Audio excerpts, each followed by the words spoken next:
Hi friends, welcome to our channel. Friends, ఇప్పుడు AP రాష్ట్ర వ్యాప్తంగా ఉన్నటువంటి పెన్షన్దారులకి ఏపీ రాష్ట్ర ప్రభుత్వం అదిరిపోయే శుభార్త చెప్పిందండి. సో వీరందరికీ కూడా వచ్చే మే నెల పెన్షన్ పంపిణీలో అదిరిపోయే 3 శుభార్తలు చెప్పిందండి. ఏంటా 3 శుభార్తలు అనేది వీడియోలో క్లారిటీగా ఎక్స్‌ప్లెయిన్ చేస్తాను. అదేవిధంగా మే నెలకు సంబంధించి ఎవరైతే పెన్షన్ తీసుకోవాలనుకుంటున్నారో వారికి సంబంధించి అయితే ఒక శుభార్త అయితే వచ్చినాయండి. పెన్షన్ తీసుకునేటప్పుడు ఖచ్చితంగా మీ దగ్గర అయితే ఈ 2 డాక్యుమెంట్స్ కూడా ఉండవలసి అయితే ఉంటుందండి.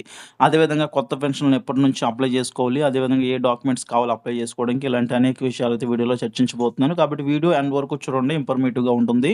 వీడియోలో ఉన్న ఇన్ఫర్మేషన్ నచ్చినట్లయితే గనుక తప్పకుండా మన ఛానల్ అయితే సబ్స్క్రైబ్ చేసుకొని ఫాలో అవుతుండండి.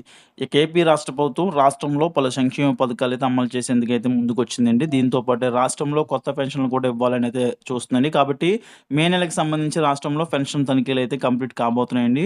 సో దివ్యాంగ్ పెన్షన్‌లు అయితే 8 లక్షల పెన్షన్‌లు అయితే రాష్ట్ర ప్రభుత్వం తనిఖీలు అయితే చేస్తుంది. ఈ యొక్క తనిఖీలన్నీ కూడా కంప్లీట్ అయితే అయినాయి. మే నెలకు సంబంధించి అయితే ఈ యొక్క పెన్షన్‌ల తనిఖీలన్నీ కూడా ఆఫ్ చేసేస్తారండి. ఇందులో ఎన్ని పెన్షన్‌ల తనిఖీల్లో వారికి బోగస్, అదేవిధంగా ఫేక్ పెన్షన్‌లని తేలినాయో అలాంటి పెన్షన్‌లన్నీ కూడా నిలిపివేస్తారు. దీనిపైన రాష్ట్ర ప్రభుత్వం త్వరలో అప్డేట్ అయితే ఇస్తుందండి. అంటే వాటిలికి సంబంధించి డిజేబుల్ చేయాలా? వాటికి పెన్షన్ ఇవ్వాలా? లేదా? సో ఏ రకంగా వాటిలపైన డిసిషన్ తీసుకోవాలేండి అని చెప్పేసి రాష్ట్ర ప్రభుత్వం త్వరలో అప్డేట్ ఇస్తది. సో బోగస్ పెన్షన్‌లు, ఫేక్ పెన్షన్‌లు అంటే హోల్డ్ చేసినవన్నమాట. సో మిగతా వాళ్ళందరికీ ఒక నార్మల్‌గా అయితే పెన్షన్ అయితే ఇచ్చేస్తారండి. ఈ యొక్క తనిఖీలు చేసినా కూడా జెన్యూన్‌గా ఎవరైతే పెన్షన్ తీసుకుంటూ ఉన్నారో అలాంటోళ్ళకైతే ఇక్కడ ఎటువంటి ఇబ్బందయితే ఎదురవ్వదు. ఎవరైతే ఫేక్ పెన్షన్‌లు, బోగస్ పెన్షన్‌లు, సర్టిఫికేట్‌లు తేడాగా పెట్టి తీసుకుంటూ ఉంటారో. ఎందుకంటే తనిఖీలనేవి ఓన్లీ దివ్యాంగ్ పెన్షన్‌లు మాత్రమే చేశారు. సామాన్య భద్రత పెన్షన్‌లయితే చేయలేదండి. కాబట్టి రాష్ట్రంలో ఈ యొక్క పెన్షన్‌లు మాత్రమే రాష్ట్ర ప్రభుత్వం యొక్క చర్యలైతే తీసుకోబోతుంది. మిగతా పెన్షన్‌లకైతే ఎటువంటి ఎఫెక్ట్ అయితే తగలదండి. అదేవిధంగా యథావిధిగా కూడా పెన్షన్‌లనేవి తీసుకోవచ్చు. ఇక ఏదైతే హోల్డ్ చేశారో, నోటిఫికేషన్ పంపించారో సో వాటిని మాత్రమే ఆపేస్తారండి. రాష్ట్ర ప్రభుత్వం మళ్ళీ దానిపైన అప్డేట్ అయితే ఇస్తుంది. ఇక అదే విధంగా మే నెలకి సంబంధించి కొత్త అప్లికేషన్‌లయితే తీసుకుంటారండి పెన్షన్‌దారులకు సంబంధించి. సో ఎవరైతే దివ్యాంగ్ పెన్షన్‌లు అప్లై చేసుకోవాలనుకుంటున్నారో అలాంటోళ్ళు సదరం స్లాట్ బుక్ చేసుకొని ముందుగా దివ్యాంగ్ సర్టిఫికేట్ పొందండి. ఒకవేళ గనుక ఆల్రెడీ మీ దగ్గర దివ్యాంగ్ సర్టిఫికేట్ ఉంది అంటే గనక మీరైతే మే నెలకు సంబంధించి అయితే అప్లై అయితే చేసుకోవచ్చండి. దీంతో పాటు మీ యొక్క caste, income, date of birth certificate కూడా కావాలండి. అదేవిధంగా ఆధార్ కార్డు, బ్యాంక్ అకౌంటు ఉండేటట్టయితే చూసుకోండి. బ్యాంక్ అకౌంట్ ఏంటంటే ముఖ్యంగా ఎవరైతే విద్యార్థి స్థాయిలో ఉంటారో అలాంటోళ్ళందరూ కూడా హాస్టల్స్‌లో ఉండి చదువుతూ ఉంటారు గదండీ! సో అలాంటోళ్ళకైతే బ్యాంక్ అకౌంట్‌లో డబ్బులైతే వేస్తున్నారండి. సో మ్యాండేటరీ అయితే అందరికీ కాదండి. కొంతమందే విద్యార్థి లెవెల్‌లో ఎవరైతే ఉంటారో దివ్యాంగులు, సో అలాంటోళ్ళు హాస్టల్‌లో ఉండి చదువుతుంటారో వారికి మాత్రమే. మిగతా వారికైతే బ్యాంక్ అకౌంట్ అయితే మ్యాండేటరీ కాదు. గానీ ఉండడం అనేది మంచిదండి. సో గుర్తుపెట్టుకోండి. ఇక అదే విధంగా ఆధార్ కార్డ్ అనేది ప్రాపర్‌గా ఉండాలండి. మీ ఫోన్ నంబర్ యాడ్ చేసి అయితే ఉండాలి. ఇక దీంతో పాటు క్యాస్ట్, ఇన్‌కమ్ మీరు ముందుగానే అప్లై చేసుకొని పెట్టుకోండి. ఇక రేషన్ కార్డ్ అయితే ఉండవలసి అయితే ఉంటుందండి. కుటుంబానికి సంబంధించి రేషన్ కార్డ్ కూడా మస్ట్ అండ్ షుడ్‌గా అడుగుతారండి రేషన్ కార్డు. ఇక దీంతో పాటు దివ్యాంగులైతే గనుక దివ్యాంగ్ సర్టిఫికేట్ అయితే మీ దగ్గర అయితే ఉండాలండి. సో అది రీసెంట్‌గా తీసుకున్నదైనా లేదంటే ఓల్డ్‌దైనా సరే.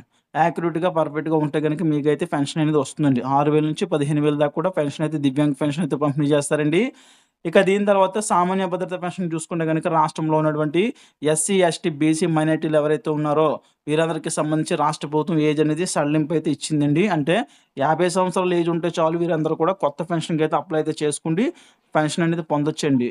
ఆధార్ కార్డ్‌లో 50 సంవత్సరాలు ఉండాలి. లేదా 50 సంవత్సరాలు దాటినా కూడా వీరందరికీ కూడా కొత్త పెన్షన్ అయితే వస్తుందండి. అప్లై చేసుకుంటే వీరికైతే 4,000 పెన్షన్ అనేది సామాన్య భద్రత పెన్షన్ అయితే ఇవ్వడం అయితే జరుగుతదండి. ఈ రకంగా రాష్ట్రంలో ఉన్నటువంటి పెన్షన్‌దారులు ఎవరైతే ఉన్నారో వీరందరికీ సంబంధించి అదిరిపోయే శుభార్త అయితే రాష్ట్ర ప్రభుత్వం తీసుకొచ్చింది. అదేవిధంగా మే నెలకి సంబంధించి పెన్షన్ పంపిణీ అనేది కూడా త్వరగా అయితే కంప్లీట్ చేసేందుకైతే ఇక్కడ రాష్ట్ర ప్రభుత్వం చూస్తుంది. అంటే కొత్త డేవిస్‌లు అయితే ఇచ్చిందండి. అందులో ఉడాయ్ సాఫ్ట్‌వేర్ ఏసి సో మంత్రా డేవిస్‌లు అయితే కొత్త డేవిస్‌లు అయితే తీసుకొచ్చి అయితే ఉన్నారండి. గ్రామ వార్డు సచివాలయాల్లో పనిచేసే ఎవరైతే ఉన్నారో ఎంప్లాయీస్ వీరందరికీ సంబంధించి అయితే ఈ యొక్క డేవిస్‌లు అయితే ఇవ్వడం అయితే జరిగింది. సో వీరందరికీ సంబంధించి ఈ యొక్క పెన్షన్‌ల పంపిణీలో ఎటువంటి ఇబ్బందులు ఎదురు కాకుండా ఎవరైతే పెద్దవారు ఉంటారో, సో అదేవిధంగా పెన్షన్‌దారులు వన్ డేలోనే అందరికీ కూడా పెన్షన్ పంపిణీ చేసే విధంగా ఇక్కడ రాష్ట్ర ప్రభుత్వం ఇక్కడ ప్రణాళికలైతే రచిస్తుందండి.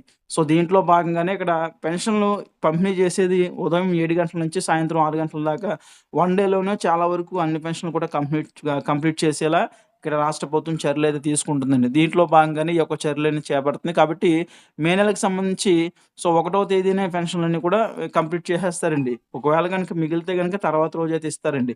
పెద్దవారు లాంటి వారు ఎవరైతే ఉంటారో ఫింగర్ ప్రింట్ సరిగ్గా పడకపోయినా అలాంటోళ్ళకి సంబంధించి ఎటువంటి ఇబ్బందులు కూడా ఇప్పుడైతే ఎదురు కావండి. గతంలో అయితే చూసేవాళ్ళం సాఫ్ట్‌వేర్ ఇష్యూస్ అయ్యిని. ఇప్పుడైతే సాఫ్ట్‌వేర్ ఇష్యూస్ ఉండవు. అదేవిధంగా ఫింగర్ ప్రింట్ ఏసేటప్పుడు చాలా తక్కువ శాతం మనకి ఫింగర్ ప్రింట్ థంబ్ తీసుకున్న సరే ఇక్కడైతే మనకి పెన్షన్ అనేది ఇక్కడ మంజూరు అవుతదండి. ఎందుకంటే కొత్త డివిజన్లు కాబట్టి ఆ రకంగా పనిచేస్తాయండి. ఈ రకంగా రాష్ట్రంలో పెన్షన్‌దారులకు సంబంధించి అదిరిపోయే శుభవార్త వచ్చింది. ఇక రాష్ట్ర ప్రభుత్వం నుంచి ఈ యొక్క పెన్షన్‌కి సంబంధించి రాష్ట్ర ప్రభుత్వం నుంచి ఎప్పుడు ఏ చిన్న అప్డేట్ వచ్చినా నేనైతే వీడియో చేసి తెలుపుతాను కాబట్టి తప్పకుండా మన ఛానెల్ అయితే సబ్స్క్రైబ్ చేసుకొని ఫాలో అవుతుండండి.